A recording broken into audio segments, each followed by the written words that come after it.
Санамнахаа дараагийнхаа бичлэгээр уулзаж байна. Энэ удаагийнхаа бичлэгээр 2002 онд гарч байсан The Transporter буюу тээвэрлэгч киноны 1-р ангийг ярьж өгөхөд бэлмалсан байна. Хүссэн ертөнцийн сонгоод илүү таатай, илүү урт хугацаатай зээлийг газар дээр нь шийдүүлж аваарай. Боломжтой хотел. Invescore.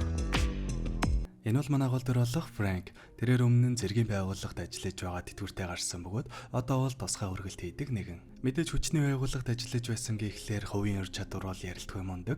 Дээрээс нь гайхалтай машин барих чадвартай учраас энэ ажилдаа бол үнэхээр шилдэг. Төвний хувьд ийм аюултай эрсдэлтэй ажил хийдэг ч гэсэн одоо хүртэл алдаа гаргалгүй яваа нь түүний баримталтай 3-4-тэй нь холбоотой. Эхний дүрэн бол тохиролцоог огт өөрчилж болохгүй яг таг баримтлах ёстой. Хоёр дахь дүрм нь ажил хийж явах үедээ огт нэр дуртахгүй. Хүргэлт хийлгүүлж байгаа хүний нэрийг мэдэх шаардлагагүй, мөн өөрийнхөө нэрийг ч гэсэн хэлэх шаардлагагүй гэсэн үг. Сүүлийн дүрэн бол ачааг хизээж задлаж үзэж болохгүй. За тэгээ энэ 3 дүрмээ баримтлаад явж байхад асуудалд орно гэдэг бол бараг л боломжгүй л дээ. Харин өнөөдрийн хүргэлт бол банк дээрэнцэн дэрэмжтийг аваад цагдаагаас мултарж аюулгүй газар таваачих. Гэтэл тэд нийтдээ 254 кг жинтэй 3 хүн хөргүүлнэ гэж тохиролцсон ч яг цагаа тулсан чинь дөрвөлээ машинд орж ирээд суучихав. Энэ бол шууд утгаараа эхний дүрмийг зөрчиж байгаа учраас Франк тохиролцоон дээр 3 хүн гэж байсан. Гэтэл та нар дөрвөлээ орж ирээд суучихлаа. Тиймээс би хөдлөхгүй гэж хэлдэг.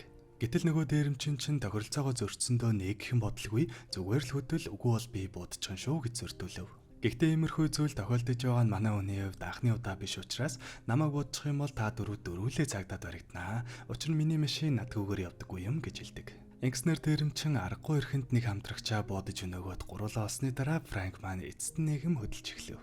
За тэгээ манай хүнч цагдаа нартаа нэлийн хөөцөлдсөний эцэс тэлсэндээ хурж нөгөө хэдийг аюулгүй газарт нь буулгаж чадлаа. Тэгс нөгөө хэд мөнгө нэмээд өгчихъя бүр мөсөн хотоос гаргаад өг гэж гуйх бөгөөд манай хүн үгүй өнөөдрийн хөргөлд энэ үртлэл байсан тиймээс би өнөөдөртөө дахиж ажиллахгүй гэж хэлээд салцгаадаг.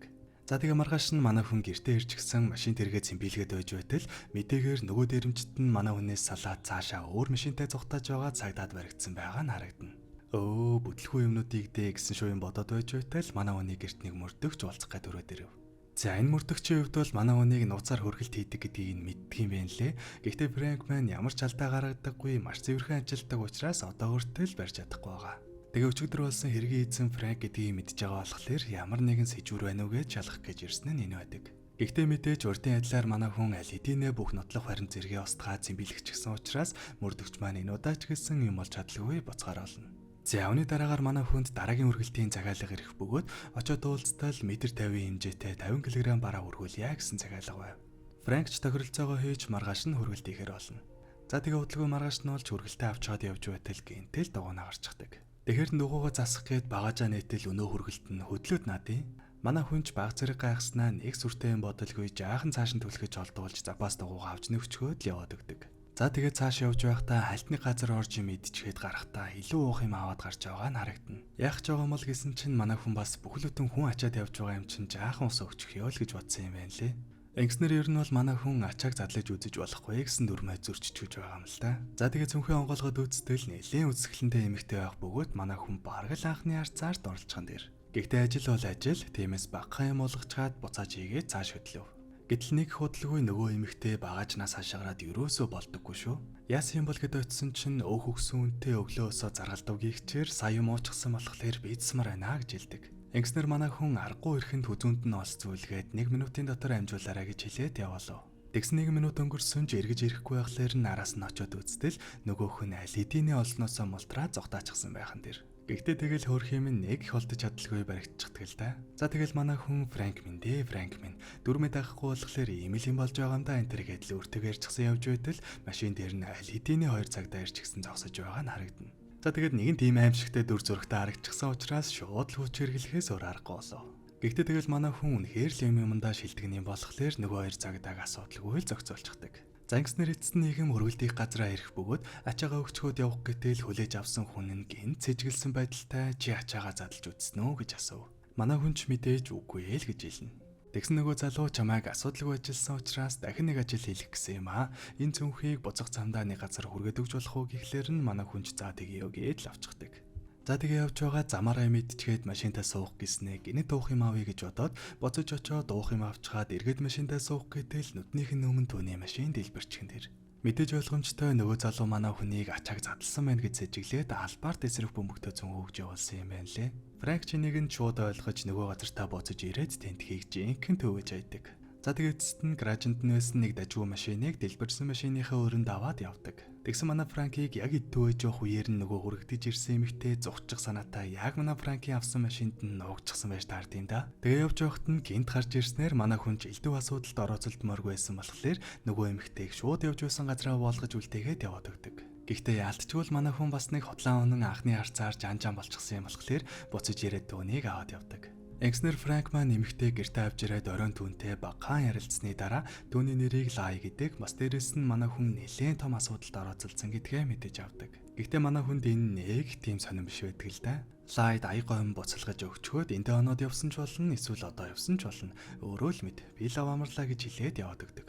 Тэгсэн оройн Лай түүний өрөөг сонирхож байгаад өмнө нь цэргийн байгууллагад ажиллаж байсан ер нь бол тийм ч муу хүн биш гэдгийг нь олж мэдээд тэндээ онохоор шийднэ.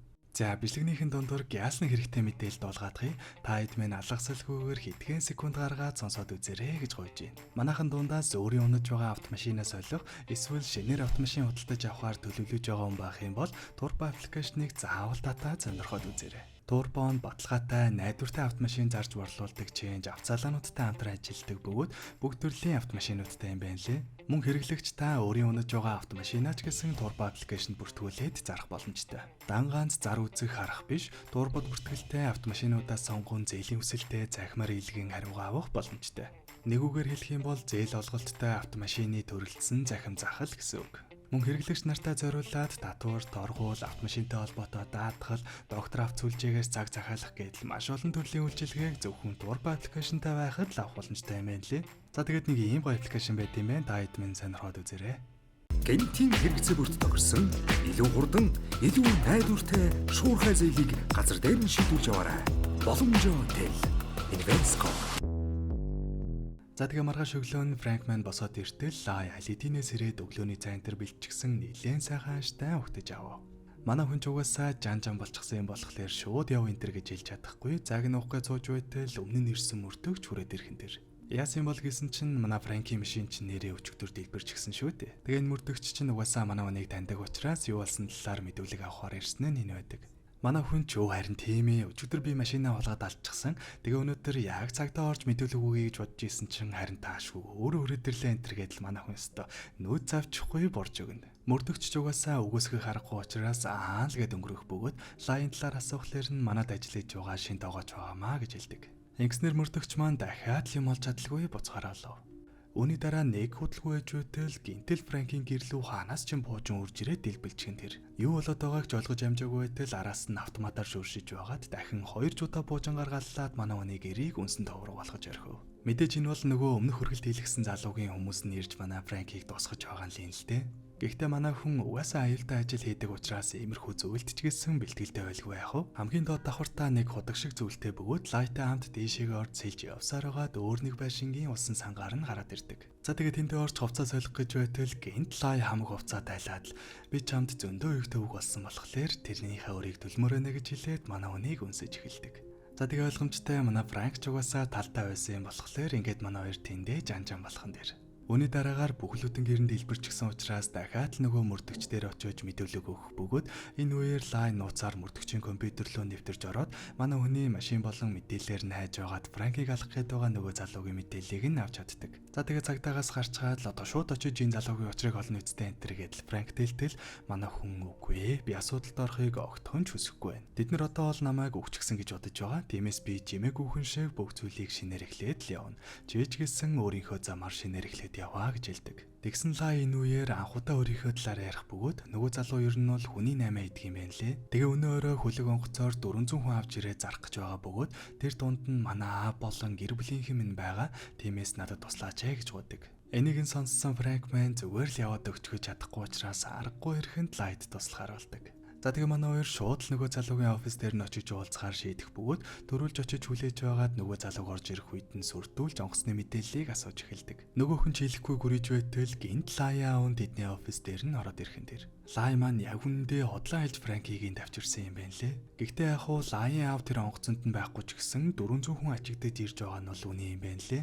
Тэгээ хамгийн гол нь энэ хүний намааны бохир ажлыг хийж байгаа хүн бол Лайн аав нь бөгөөд үргэлж дэлгэсэн залуу бол зүгээр л нэг түүний хамтрагч байж таардаг. Тэг яг хөөрхийн юм Франкаас гоохта авмаач гэсэн тэр онгоцоор ирж байгаа энэ гэж хэлэхгүй бол хамт ирэхгүй гэж бодоод худлаа ярьсан юм байна лээ. За тэгээ ингээд 2-3 тал болчихсон өрөөнд дотор бужигнаад байж байтал нөгөө мөрдөгч доороос ирж байгаа гэдгийг нарийн бичгнэлдэг. Мөрдөгч маань яаж мэдээд төрөөд ирв гэсэн чинь энэ залуугийн мэдээллийг Лай мөрдөгчийн компьютер дээрээс авч хаад яарснасаа болоод мэдээллээ дутуу гаргачихсан юм байна лээ. Тэгээ хамгийн сүүлд хэнийг харсан нь ил харагдаж байсан болохоор шууд тэр хүнийг шалгах гар ирж байгаа нь. За тэгсэн яг ингээ цагдаа нар ирж байгааг мэдсэн даруйдаа нөгөө үед чинь манай Франкийг буугаар сүрдүүлж байгаа цохоод ухаан алдуулчихдаг. Тэгэнгүүтээ мөрдөгчийг орж ирэх үед энэ залуу манай охиныг барьцаалж байгаад биднийг сүрдүүлэх гэж оролдлоо. Гэхдээ азар манай хамгаалагчид түүнийг аюулгүй болгож чадсан болохоор одоо та нарын ажил үлдлээгээд хүлээлгэж өгдөг. Тэгээ энэ үеэр Лайд бууд болгочихсан байсан болохоор манай хүн юу ч хэлж чадалгүй Франкийг цагдаа нарт өгөөд явуулдаг. Удалгүй манай хүнч цагдаагийн хэлцээр сэрэх бөгөөд мөрдөгч төөнд юу болсон талаар нь хэлж өгөв. Манай хүнч биендээс хурдан гарах хэрэгтэй байна гэд хэлсэн ч нөгөө талын гаргасан гомдлын дагуу болж энд хэсэг хугацаанд хоригдохоос өөр арга байхгүй. Гэхдээ би чамайг олон жилийн турш мэддэг учраас хэрвээ чи надад юунд орооцолдсон талаараа үнээр нэлэх юм бол би чамайг суллаж магадгүй юм аа гэж хэлдэг. Тэгэхээр манай хүн наад хэд чинь өнөөрөө гэхэд төлөв онгоцоор 400 хүнийг нууцаар оруулж ирээд зарах гэж байгаа. Тиймээс намайг сулддаггүй юм аа гэхэд та өөрөө очиод зогсооч гэж болох уу гэж асуудаг. Тэгсэн мөрдөгч түүнд эдгээр би чамаас ийм мэдээлэл авсан ч гэсэн дээшээ мэдэгдээ зөвшөөрөл авах гэсээр байтал халидины оройтчих юм байна. Яг оронд нь чамайг эндээс гаргаад өгөх юм бол чи надад асуудлаа ганцаараа зохицуулж чадах уу гэхэд манай хүн хагас өдрийн дотор л зохицуулчихна гэж хэлдэг. Энгснэр мөрдөгч байна албаар Франкд буугаа гэж барьцаалагдаад түүнийг шоронгоос гаргаж өгдөг. За тэгээ манай хүн шууд нөгөө онгоц ирэх газарт нь явж очиод яг нөгөө хүмүүс атсан чингэлгийг нь олж чаддаг. За тэгээ нөгөө чингэлэг дээр нь зөвчгсөн явж байтал жолооч нь манай хүнийг харж хатаг бөгөөд аргагүй ирэхэнд доош буугаад өөр замаар явах гэж байхдаа тэдний хүмүүст нь баригдчихсан тэр. Яг уу ихэнд таарсан 3-4 хүнийг бол асуудалгүй зохицуулж чадсан ч араас нь нэг булээр болон нилээд олон нэмэлтөөч гараад ирдэг. Гэхдээ азар тэнд байсан тосыг шалаар нэг асгаж байгаад өөрөө ханаас ч юм хөлдөөнийг хальтруулдаггүй жиргэвж олж өмснөөр нөгөө эдийн ч гэсэн учрыг нь олж чаддаг. За ингээд арай гэж нөгөө эдийн учрыг нь олж дуустал дахиад баахан буутай хүмүүс үрж ирэх бөгөөд манай хүн нөгөө булээрээр халахвч хийж байгаад гол руу үсрээ зогтаачдаг. Өөрийнхөө дараа нэг машин олж аваад чингэлэгнүүдийн араас явж байтал нөгөө машинаас нь гинтэл утаасаагаад унтарчхан тэр. Яах вэ гэж зогсож байтал хажуухан талд нь нэг онгоц гадардаж байгаа нь харагдав. Манай хүн шууд явж очиод нөгөө нэг сүрдүүлж байгаад онгоцтойгоо чингэлэгнүүдийг үзэж ирээд яг дээрээс нь шүхүртэйгээр газардаж чаддаг. За тэгээ зөндөө хүмүүсийн учрыг асуудалгүй олсоор энэ хүртэл ирсэн юм чинь энэ хэдэн машиныг бол зогцоолчихлгүй яах вэ? Өсөрч хараад явсаар байгаад эцэст нь нэгэн чингэлэг атсан машины жолоодлогыг нь гартаа аваа зогсоотол хаанаас ч юм гинтэл Лая аав нь манай хүн дээр буутаа өрөөд ирдэг. Франк ч өгдөөгүй түнд барьцаалагдаж явсаар яг хавцлын ирмэгдээр ирээд ингээд л үтх юм байж тээ гэж бодтол гинт буундуу гарах бөгөөд Лай маань аавынхаа араас нь буудсан байж таардаг. Лайын хувьд аавыгаа ийм хогийн юм идэг болохоор угаасаа л дургүй байсан юм байна лээ. Тэгээ өмнө нь зөндөө олон удаа буудаад алчмаар байсан чи алдчихвал аавны болохоор хөр хийж чаддаггүй л байж л дээ. Гэхдээ эцэст нь ингээд Франкийг аврахын тулд аргагүй ирэхэнд аавыгаа хөнөөж орхив. За тэгээ үүний дараа нөгөө л нэг бүх юм дуусны дараа ирдэг цагдаа нар маань ирж хүмүүсийг аварж уугаар кино маань дуустдаг. За тэгээд нэг иймэрхүү кино байлаа. Тэгээд эцэст нь бичлэгэн таалагдсан бол тардаг юмнуудаа дараарай. Дараах хвшлэгээр уулзтлаа. Түр баяр та.